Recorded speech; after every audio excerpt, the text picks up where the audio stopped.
जय गजानन माऊली. जेव्हा अख्खं जग 31च्या पार्ट्यांमध्ये आणि गोंगाटात मग्न असतं तेव्हा विदर्भाच्या पंढरीत म्हणजे शेगावमध्ये एक वेगळीच भक्तीची ऊर्जा पाहायला मिळते. गेल्या अनेक वर्षांची परंपरा जपत यंदाही 31 डिसेंबरच्या रात्री श्री गजानन महाराज मंदिर भाविकांच्या दर्शनासाठी रात्रभर उघडे राहणार आहे.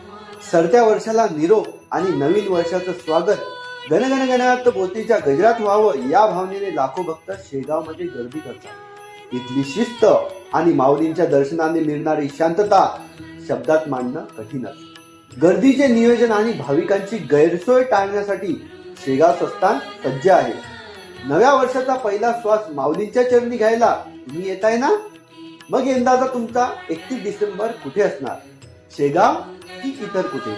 कमेंटमध्ये नक्की सांगा आणि हा व्हिडिओ सर्व श्रींच्या भक्तांपर्यंत पोहोचवा. जय गजानन माऊली.